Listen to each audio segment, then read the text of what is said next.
I think we're ready, and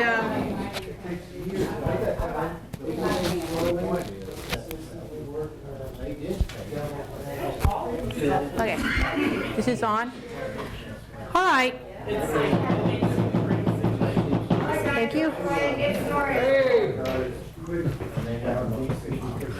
Our church pastor, when we have a break, would ring a bell. Yeah. It's like, idea. Come on in. yay! Better late than never. All right.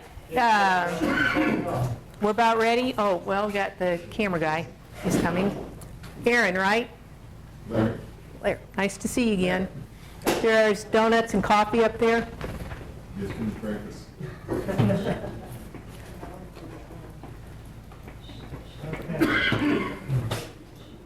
Hello?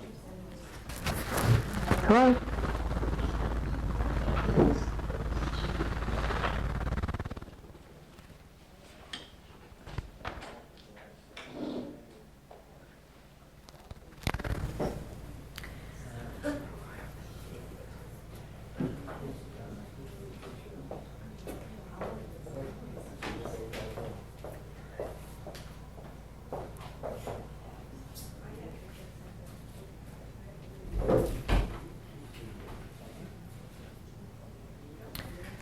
All right, we ready?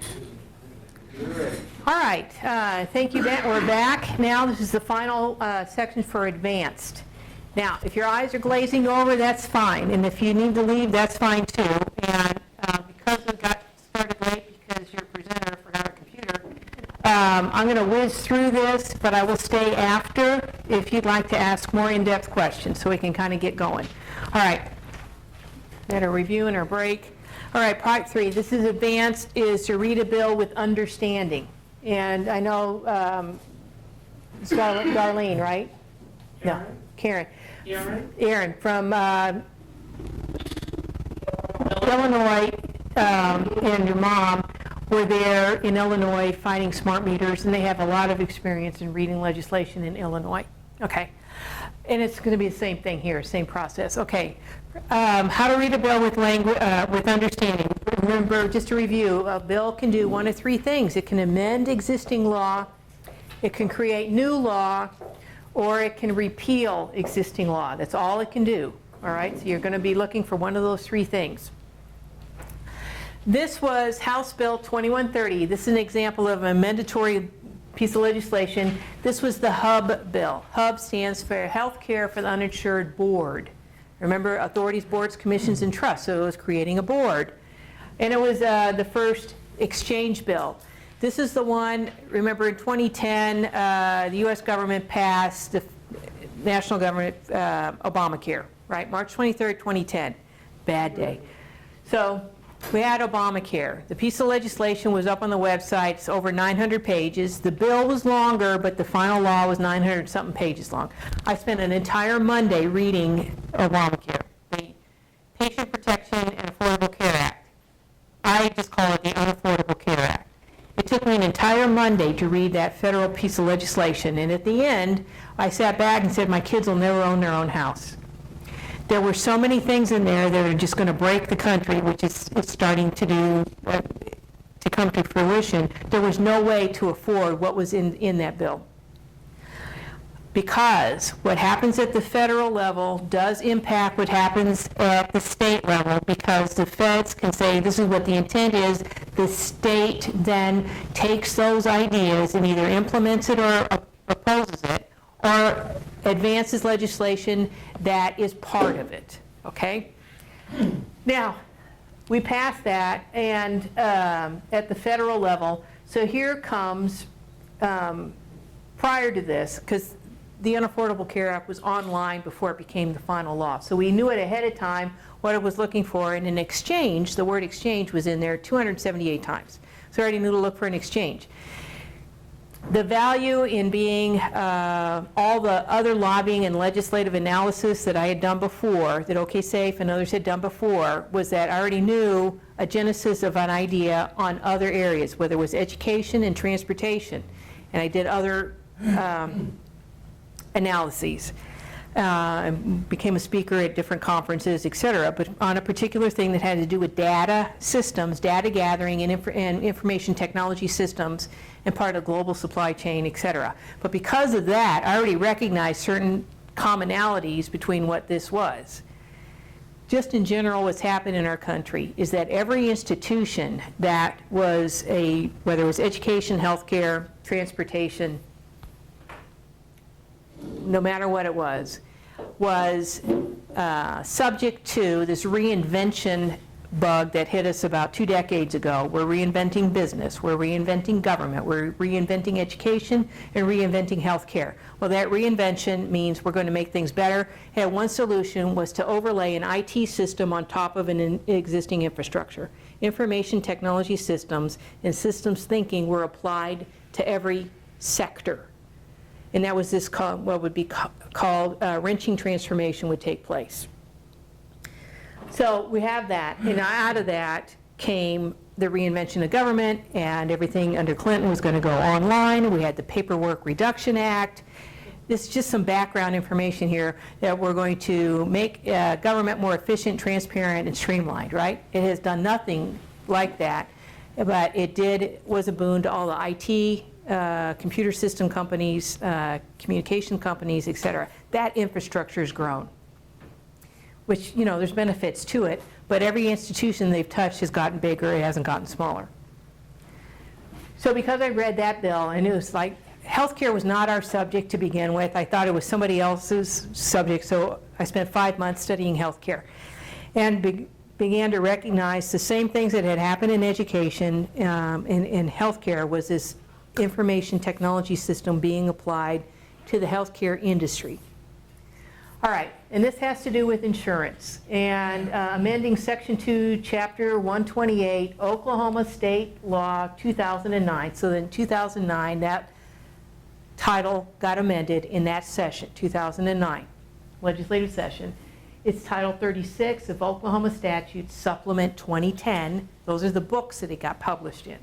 So this is how you read this. This is how you decipher what this is about. This is getting into the nitty-gritty details, okay? Which relates to the duties of the health care for the uninsured board, and became known as the HUB board, providing that the executive director shall advise and aid the board, specifying the Secretary of Health and Human Services.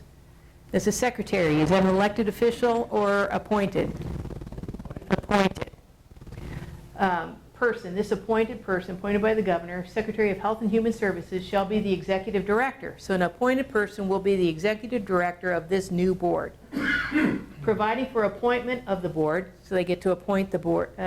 It outlines the rules for appointing members of this board, authorities, boards, commissions, and trusts, the fourth branch of government. Specifying backgrounds of appointees. A certain category of person has to be a part of the appointee. That's how they narrow the field down and actually get the 1 or 2 people that qualify. Providing for appointments, backgrounds, providing for the appointment of the original board. They had a board, it didn't go anywhere. Vacant positions, how, if somebody terms out, how do they fill the position? So this lays down how this board's going to work. It creates it, number one, and outlines how it's going to work. Okay, directing State Department of Health to provide space for the meetings, got to have a meeting space. Changing agencies that direct implementation and duties of the board. So it was over here, now it's going to be over here. Directing board to apply for certain grants and funds. Uh-oh, red flag. They now have grant seeking and making authority. Now it's money. Okay, modifying insurance commissioner duties. We do elect the insurance commissioner. And providing an effective date. Be it enacted by, this is the enacting clause, that's what this is called. Be it enacted by the people of the state of Oklahoma. Your reps are representing the people. Section 1, amendatory. So it's amending Section 2, Chapter 128 of that section, Title 36, right here. Title 36 is insurance. So it's amending one of the 85 titles of law. Title 36 is insurance, so you open up that hyperlink and there's all the sections of it. So it's amending that section of the Oklahoma statutes and says, Section 4602 is amended to read. Okay, so Section 4602 existed, now we're going to tweak it. All right, and they're going to strike out this language. So section 4602, which already existed, and they're striking out. And what they struck out was the insurance commissioner is in collaboration with the Oklahoma Healthcare Authority, and that's striking out. So now we're getting rid of the insurance commissioner who is elected. It says, so the health care for the uninsured board, this board instead of the insurance commissioner. So we go from elected to unelected. All right? The hub board executive director, who is appointed, shall advise, shall and may. Shall is required. May, you have some options. In legal terms, shall you have to do. May, you don't. You have the option to decide. Okay, shall advise and aid, it was the health care for the uninsured board, shall advise and aid the board in its duties. All right, so now the chairman of this unelected board is going to advise the board on its duties. Now, new language. The Secretary of Health and Human Services, appointed, shall be the executive director. So it went from John Doak, the elected official, to this unelected, appointed secretary. Shall be the executive director of the health care for the uninsured board. All right, so you have to, this is what the changes are.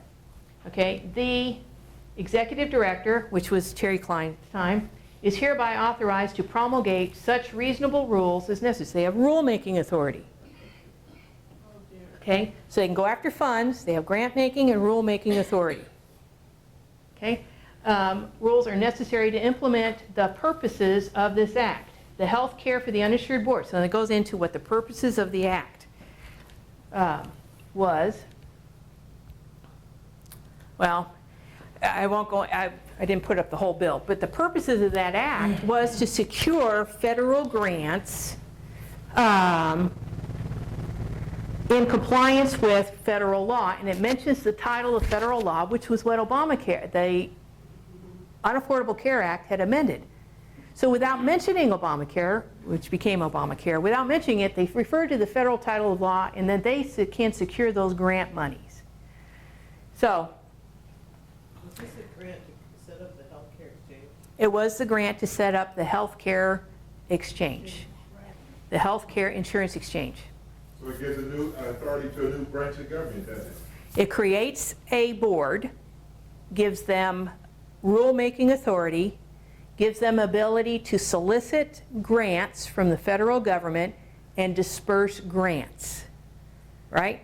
To achieve the ends mentioned in a piece of federal legislation. Okay? So this was this language didn't appear till the last week of session. In this bill actually started out dealing with COPD. So that's what you're talking about. Exactly. This was the chronic obstructive pulmonary disease bill. And the hub language got added to it in the last week of that session as an amendment. So the people on the floor knew this as the COPD bill. This bill was run by Senator Brian Crane.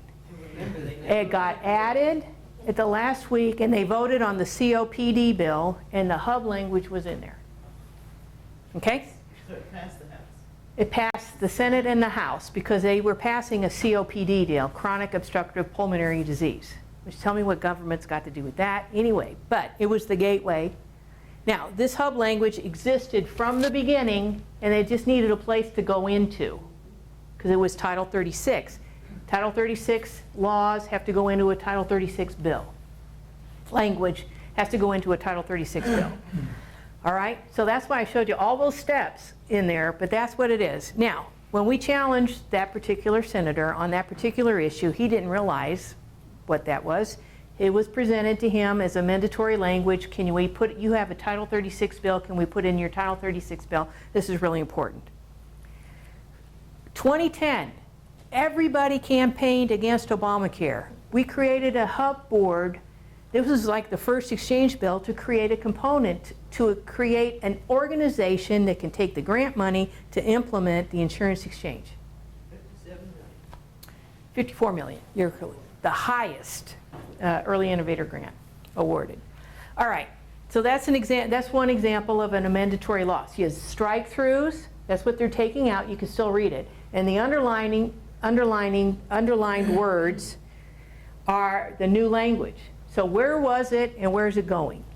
All right, amendatory language, access to the driver's license. A few years prior to this was the one we were fighting. The state had passed, they're always trying to go after the driver's license and tracking and all that kind of stuff. But this was the direct electronic access for law enforcement purposes, okay? A legislator brought this to Senator Representative Charles Key, his buddy, and said, listen, one of the sheriffs in Oklahoma City has he didn't actually say the name. We found out later it was one of the sheriff, said he was it would really help them if they had this language added to a bill. Now this is, has to do with Title 47, I think, which is motor vehicles, your driver's license. So they have existing law and they're adding this new language, right? This one was we followed this all session, right? Because it got made into a red hot potato, and had to take it out, and then it appeared mysteriously somewhere else. And by the way, if you make a PDF, your name gets attached to the PDF. So somebody sent us a PDF, and we said, okay, that sheriff wrote this. Okay, it wasn't a constituent, it was a sheriff. Sheriffs are great guys. They should not have done this. Okay, the Commissioner of Public Safety, appointed, is authorized to establish procedures and enter into agreements with any other law enforcement agency of this state or political subdivision of this state for the purposes of, and I put the red in here, there's never red in the, I just put red in here, direct electronic access to the photograph or image in the computerized format of any person who has been issued a driver's license or identification card by the Department of Public Safety. The procedures and agreements shall ensure that access to the photograph or image is for law enforcement purposes only, and that each photograph or image access is provided only to law enforcement. So only law enforcement can request it, and only law enforcement can be provided it, okay? So asking and receiving. All right, by the agency accessing the image, any person charged with access to or custody and dissemination of a photograph or image in receipt of this shall not, you can't do it, shall not divulge or disclose the photograph or image except for law enforcement purposes, and in all cases shall not give, transfer, or otherwise provide the photograph or image. All right, so once they get it, they can't do any, can't disseminate it. It's electronic. So how contained is anything that is electronic? Direct electronic access means, okay, step back. Our driver's license got amended to include what preceded this, fingerprints. You all have to give your biometric fingerprints. What also got in there was a high-resolution photograph. You have to take your glasses off and not smile, and you can't cover up your ears when you get your photo taken, because it's a high-resolution photo on the driver's license. And the reason it's high resolution is so they can make pixels out of it, and an algorithm assigned to that image, and it can be expressed in an algorithm format. And if there's a closed-circuit TV and they have direct electronic access to the database we're all required to be in, you can be identified remotely by a closed-circuit TV that's got that software on it, facial recognition software. All right? So that's what this is really saying. All right, so because the photograph, we're all required to either have a state-issued ID card or a driver's license if you're going to drive. It's high-resolution photo. And now who can have direct electronic access? This is what they're asking for. Nowhere in here it says it has to be predicated upon first committing a crime. All right, so imagine you're pulled over and they want to have direct electronic access in an onboard computer in their car or wherever they are, and we're going to share this information. That's not even really the problem is. You have to start asking questions. Public Safety Commissioner appointed. Enter into agreements. He can enter into agreements with anybody else he wants. Nowhere does it say it has to be an agreement in the state of Oklahoma. It could be any other law enforcement agency anywhere. any other law enforcement agent, well, of this state, or political subdivision. That entity can also have information sharing agreements with another entity for what they receive, and it can go somewhere else. And the only reason I mention that, we did a records request on information sharing agreements by the Department of Public Safety. They had 23, including memorandums of understanding with driver's license reciprocity with Germany for our driver's license and other entities. It already was leaving the state, and the federal Justice Department, the FBI, all these information agreements. Now, the legislator who was running this bill, who eventually went to jail, it was Randy Terrell, was willing to carry this, and so we objected and said, listen, you can't do this, and he was defending it, and eventually this language got made so toxic that nobody wanted to touch it. Well, then it tried to appear again the next year, and we had to kill it again, and we had to do a word search, direct electronic access, because they still want access to it. Okay, or any other law enforcement agency of the state. Well, who can enforce law? Who comes to mind first is the guys with the guns, the sheriffs and police, highway patrol. Well, it's a whole lot of other agencies can also enforce law because they can have rulemaking and lawmaking authority. So it's a huge number of people who are for law enforcement agency or political subdivision. How many political subdivisions are there in the state of Oklahoma? There's 77 counties. There's over 300 cities and towns. Those are all political subdivisions. That means all of them. So this is huge. This is opening the door. Amanda, the perfect illustration of that is Ken, when he goes to communist China on business. He's standing before the customs officer in China. They have a massive screen above his head. They flash a picture on the left side of his passport with his picture, and guess what comes up on the right side? His Oklahoma driver's license with his picture. Yeah, we've got information sharing with Interpol, et cetera, because we're all terrorists. Anyway, I've been told not to be sarcastic. Okay, I retract that. There's people that have a good idea, that think this is a good idea, but you always err, I believe, on the side of caution. And if something can be abused, human nature is that it will be abused. Okay, so this one, we killed that language a couple of times. Okay, this is an example of new law, Water for 2060 Act. This one got by me a couple of years ago, and if I'd caught it while it was in session, we might have actually been, raised some red flags. The Water for 2060 Act, it says, it will be the policy of the state of Oklahoma, public policy of the state of Oklahoma to consume no more fresh water in the year 2060 than was consumed in the year 2012. We were in a drought. They committed the state for 48 more years to consume no more fresh water than was consumed in 2012. Do you see a problem with that? It was passed in 2012. So we're restricted to arbitrary.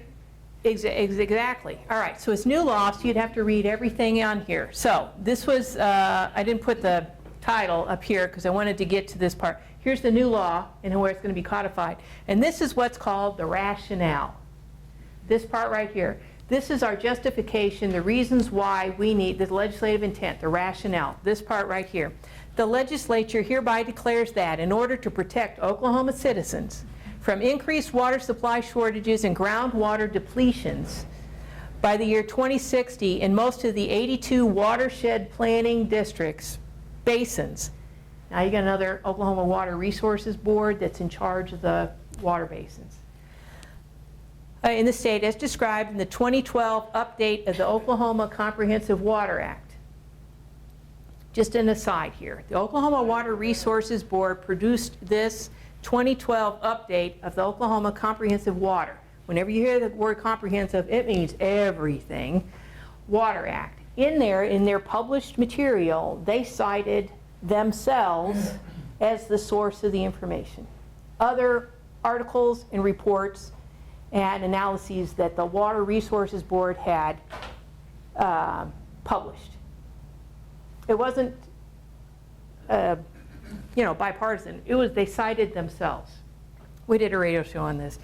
Okay, the public policy of the state is to establish and work toward a goal of consuming, this is the part I memorized, no more fresh water in the year 2060 than is consumed statewide in the year 2012, while continuing to grow the population.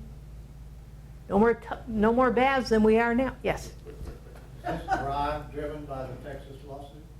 Part, and because that was happening at the same time. There was a debate about the Red River and access to the water, which we have an aquifer on our side. Blue River has to do with Arbuckle Mountain. Anyway, we've got water. But it also has to do, by the way, the Indians have rights to water legally. And, but we're also in a drought, right? So it's a perfect opportunity to get something like this passed. Now, you know somebody's waiting with contracts for municipalities over here for reusing gray water and wastewater. You know that that's what's happening. It was. Colorado. We're going to solve your problem. Right. Colorado passed a law that says you can't capture rainwater off your roof. Okay, while continuing to grow the population, so we're going to consume fresh water consumption and grow the population and economy of the state.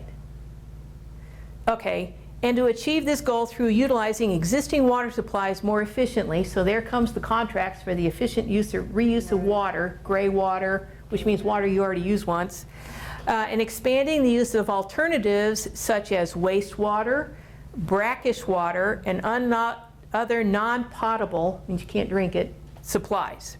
Okay? It also means what? If you have water on your land, they have access to it. Because where's the brackish water? A lot of Oklahoma land mass is owned in private hands. So where you're going to get a lot of the water is on private property. If you have a river or a recognized creek or something going through your property, you cannot change the boundaries of that. That's the law. You cannot. Or affect it or divert it.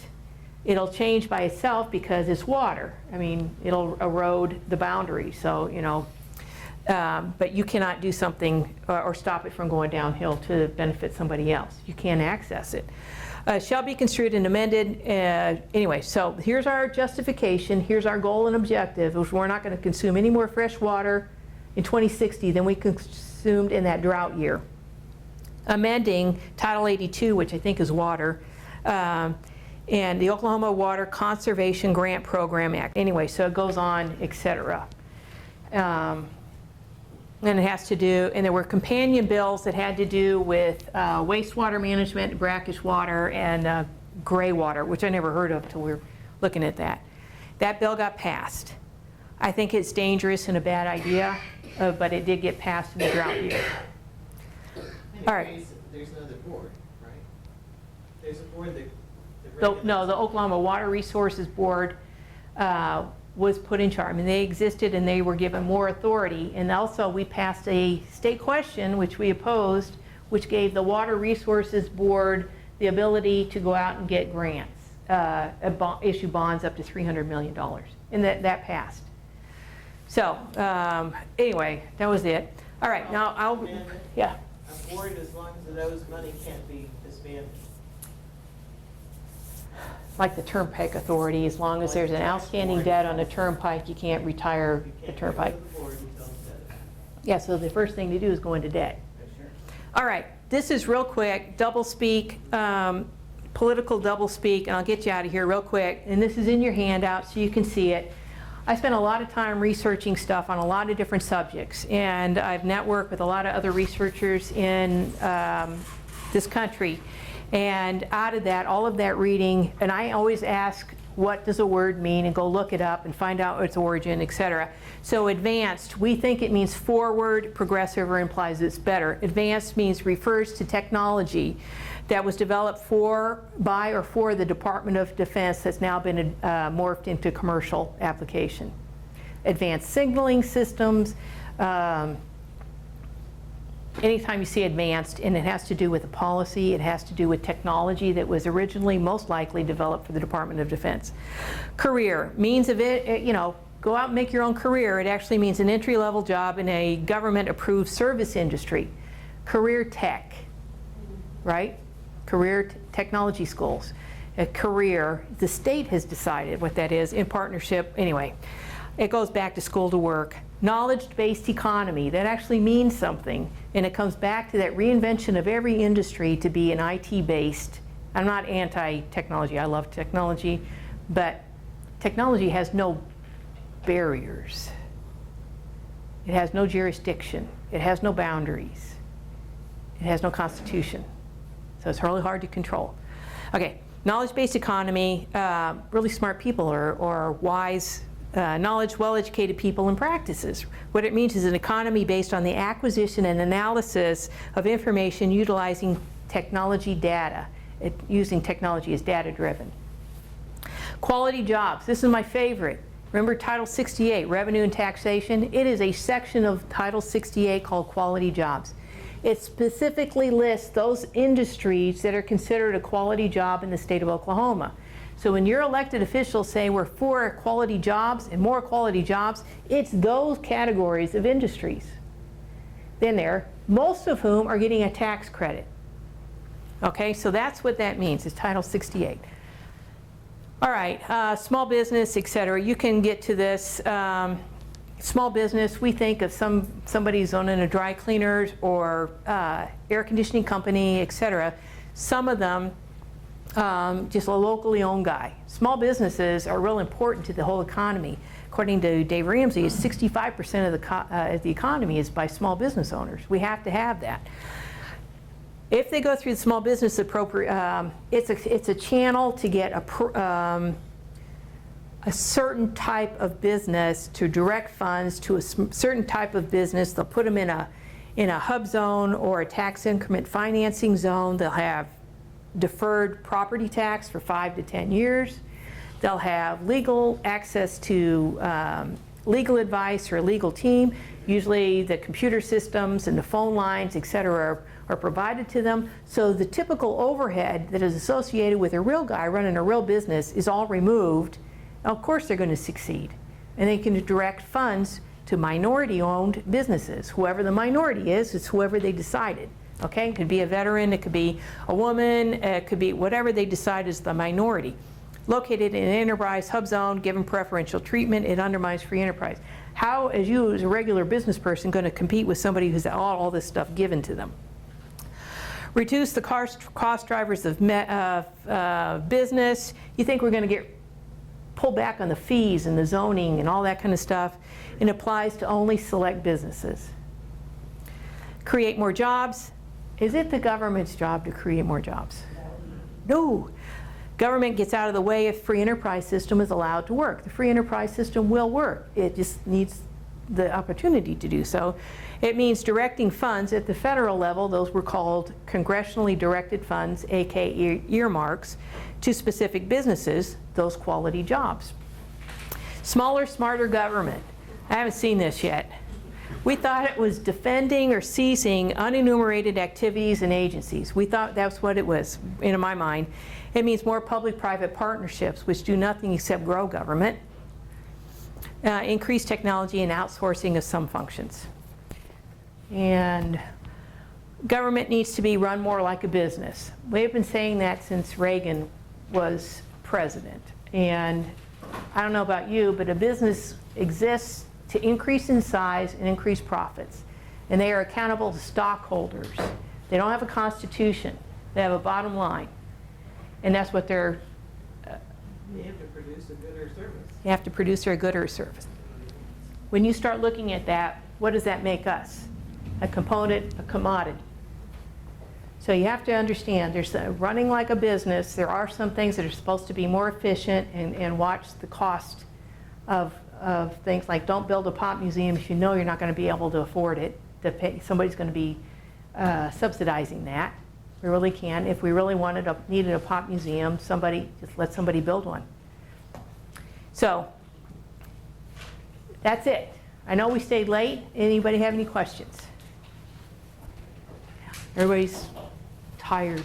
Great slide. Lunchtime. Yes. Well, I just want to make a comment. That last section about the wording is so important because when I was doing the Stop Common Core Illinois, you would take what they said, like college and career ready, which your governor used to love to say.